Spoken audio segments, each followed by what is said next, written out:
simulation around how people will have access to credit, how businesses will have access to credit. And this is very important for us as a nation. But what drives access to credit? There must be some level of infrastructure. And part of it is the credit reporting system. Another one is the collateral registry we have. A third one is a very robust judicial system. Because if people can go to court and they can take 5-10 years to decide a case on, conflict around you owe me, I didn't owe you, then that would be a lot of disincentive for lenders to really lend. And so that will not promote a credit culture, as the case may be.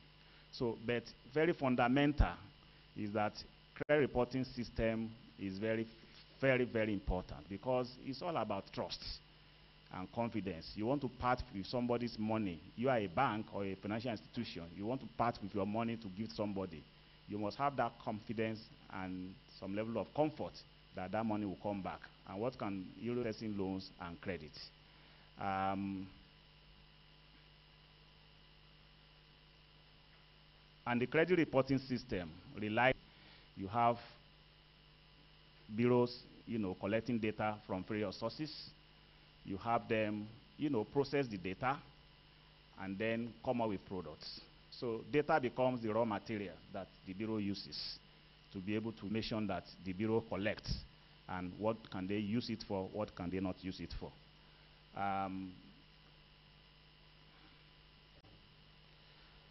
Okay, so, but when we are talking about credit, we're talking more, and we're talking about credit bureau or credit reporting. It's more about consumer loans and retail loans, not about corporate and big level transactions. So when we're not talking about loans to MTN or to Dangote or to Unilever, because those ones are not within the serious contemplation of the credit bureau infrastructure. Those ones that are granted are against balance sheet, against cash flow, and some other analysis will be done. But when we're talking about loans to consumers, loans to retailers, loans to SMEs, then the credit bureau becomes very important. And so, and this is what can stimulate the economy. Because these are people that have to be very productive, SMEs. Consumers must be able to have access to loans so that they can buy things that will make their life much more prosperous and much more comfortable and convenient, and so on and so forth like that. So when we're talking about bureaus, really, the focus is always around retail loans, around mortgages, around the credit cards, and then deferred payments, where people can consume facilities, can consume services and products, and then they can pay for it later. Now, Taiwo also spoke about the benefit and what the nation benefits. But what we have seen from research is that for any environment where credit bureau is introduced, there's always that opportunity to reduce the constraints that SMEs face to have access to credit. So it stimulates opportunity for SME to have access to credit at a greater speed than what it would have been if there were no credit bureaus. Also, it also makes sure, it also validates the fact that the probability of getting a credit is higher in environments where credit infrastructure or credit bureaus really operate. So these are things that really propel the growth of the economy. Now, let me talk around why this is very important for us in Nigeria and why the future has to be about consumer loans, about retail loans, about SME loans. I just will focus on just three main items. Credit card penetration. How many of us have credit card here? Apart from the Americans. How many Nigerians have credit cards? Okay, local or, yeah, the one that is issued by Nigerian banks, not the one issued by Barclays or Wells Fargo in the US. 1, 2, so this is it, 3.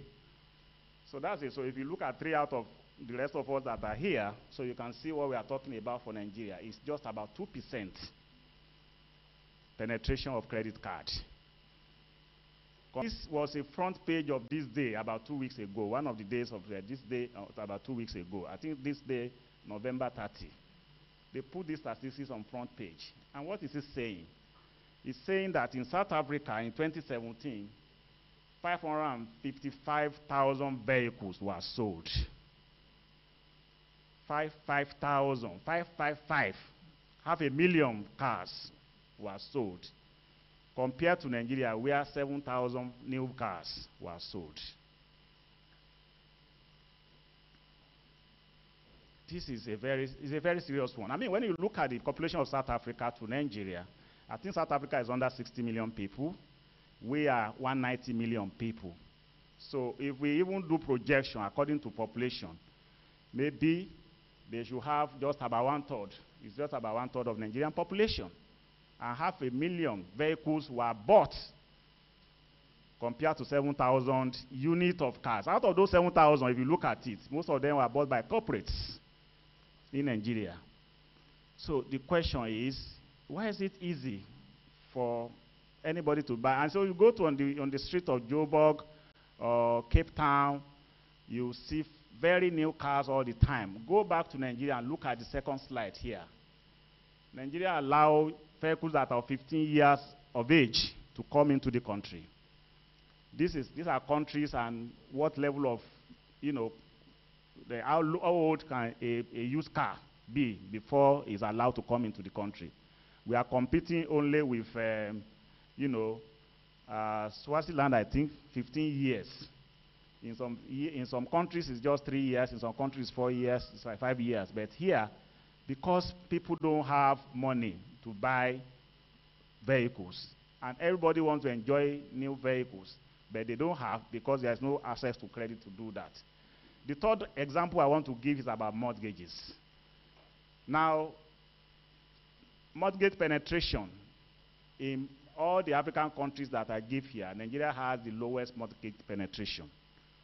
Mortgage penetration is the availability of mortgage loans to be able to secure a mortgage to buy a property or a real estate, as the case may be. It's 0.4% for Nigeria compared to 30% in South Africa.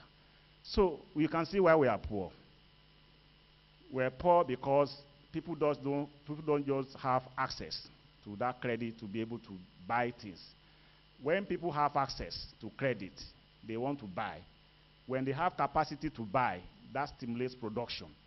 And once production is stimulated, it creates wealth.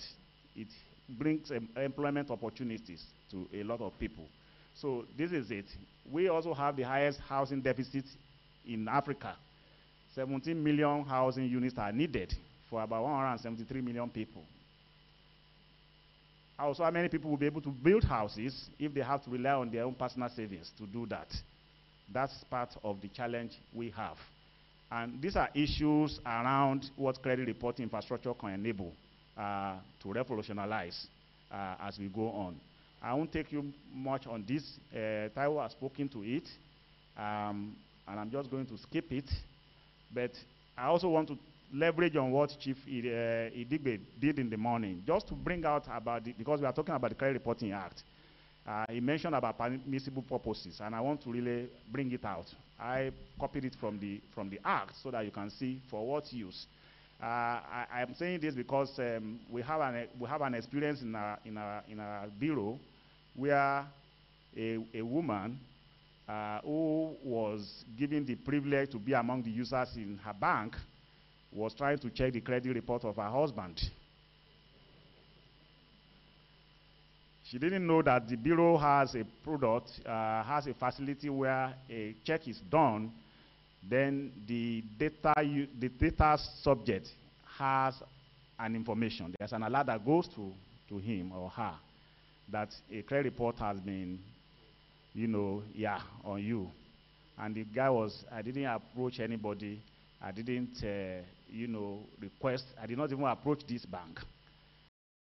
She made a formal inquiry. And they discovered that because somebody who among the staff has access to the bureau, he could just sit down and be looking at let me even see what my husband is doing. In the same way, you can sit down and say, let me even see Dangote, they say he's the richest man. Let me check him out. Simply because your organization has granted you that privilege to be among the users of the credit bureau infrastructure. So there are permissible purposes. And they include when application is being considered for credit or as a guarantor of credit, when it is to be used for reviewing or renew or restructure or monitor credit facilities, to carry out employment checks. So we have quite a lot of HR outsourcing companies who are using the services of the credit bureau in Nigeria to assess the creditworthiness of a tenant in any lease or tenancy. So again, we have situation where some real estate companies, some estate agents who are managing a lot of properties also have keyed into the credit reporting system by being members of the credit bureau. When you're considering application for contract, credit contract, or any post-paid services at all, if you want to take action in respect of debt collection, because bureau should assist you in debt collection and management, both in the collection and in the management of enforcement of collections, and of course enforcement of monetary judgment or any other debt as the case may be. It's also permitted for satisfying a request by a debtor subject to validate the correctness or otherwise of credit information held by a credit bureau, providing credit scoring services by a credit bureau. I think I even talked about that. Complying with court order, complying with the directives of a regulator. The CBN is here. If they ask for an information, carrying out know your customer checks.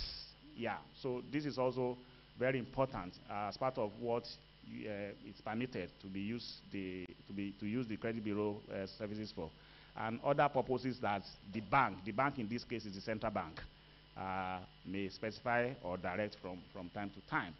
So now let's quickly just look at the scorecard, some of the things that we have been able to do in the space of 10 years that we have started formally. I mean, Ayedun started its own before the first regulation was issued in 2008. And so that's why he's the father of credit reporting in Nigeria. A round of applause for him. He's done a lot. So, but since 2008, when the first regulation came, 3 was in Nigeria, very high in those days, 30%, 40%. It went up significantly before AMCON was brought in. Incidentally, AMCON came, bought over a lot of the bad debt and toxic assets, and then that made the books of the banks to be a bit clean. And 2 years later, the credit bureau infrastructure came that also has assisted in doing that. So for us, one of our achievements is that we have made lending in the dark to be over in Nigeria. Any serious lender today or creditor today should lend with very credible information that is available to you from the credit bureau. There is reduction in non-performing loans. There is tracing. So you have somebody who has borrowed or taken your goods and he has disappeared. All the known addresses that the person gave to you, you can't locate that person. Then the bureau can assist you in providing recent information about that individual or the entity. And of course, monitor and alert. If somebody is owing you, or you have granted a credit to someone or to an entity, you can have a product that can enable you to receive information about other credit or other transactions relating to credit that that person or entity is having. So you will receive an alert either through email or through any other means of communication that you agree with the credit bureau. So we have been able to bring this to the table in Nigeria. We believe we have been able to improve access to credit. More consumers and businesses now have access to credit. Now today we have nano loans, you have some fintechs, you have some level of organizations that are not even licensed by the central bank who are doing some very good stuff, making 10,000 naira, 5,000 naira, 50,000 naira available to consumers within few minutes. They were able to even think about that only because there's an infrastructure called credit bureau, and they are leveraging seriously on it. In fact, as we speak today, there are banks that are giving consumer loans to people who are not even their customers today. And they do that transactions, thousands upon transactions every day in Nigeria. We stimulate financial institutions to develop retail and consumer loan products. Nowadays, most Nigerian banks have now what we call SME desk, where they advance credits to SMEs. Most of them have strong retail loans. I remember, I think it's me and Ayedun or somebody, Mobolanle, when we met the MD of a bank about a few years ago, and he told us, please, I'm not ready for the problem of retail loans. I'm not even looking in that direction. That's what he told us. So, because we were trying to get him to, why are we not seeing transactions from your bank? And he said, for me, I can't waste my time, especially I don't know these people. But today, that bank is one of those in the forefront of retail lending. Because having seen how the bureau works, having, enhanced its own confidence level in the data that we have in the bureau, that bank has developed very good, nice products for consumer loans, and they are one of the biggest five actually when it comes to consumer loan in Nigeria. So it also, we have encouraged new institutions to venture into loan granting arena and encourage sale on credit for other institutions. So we have some institutions in Nigeria today that when you get there, you can actually buy things on credit on the spot. Because they have access to our database, they can check you out immediately, just like you get in some other countries of the world. Like just Ayedun said, when he first applied for his first loan. It happened in some other, very few institutions in Nigeria today who are selling on credit. You can also do that. We've encouraged the development of new lending models that are now driven by technology and line connections. We have institutions now that plug directly live to us. And so that enables them to do, a process application within few minutes. SMEs. Products and services, I don't have to talk about that. I won't waste much, I won't take your time on that. The basic product of a bureau, report, then and a credit score. Those two are very basic. And all other products now can come based on the robustness of information and data that is available to a credit bureau. How do lenders use credit reports? About insurance companies are also into this. We believe as bureaus that the concept of pay cash before you can do insurance that was introduced by NICON, we thought it's an abnormality, and really it will not allow that industry to grow. Our thought is, where is the future of credit reporting in Nigeria? Today, we are still at the very low penetration level. When we talk of penetration level, we are looking at how many people are covered in terms of the data that the credit bureaus have, and how many are we as a country. We have only 80% coverage, and the reasons for that are two. First is that the availability of credit in Nigeria is still very low. So, you can only you can submit data only what you have. So that is still very low. An average credit bureau today carries about 20 million records. An average credit bureau among the three of us, averagely we carry about 20 million records. So, and if you look at 190 million people, you see why it is low. When you compare that to 64% in South Africa, and I think it was Mr. Solar that talked about virtually all Americans are covered by credit reporting. Talk about 400 million, okay, that's the usage, but he said an average American is covered by credit reporting.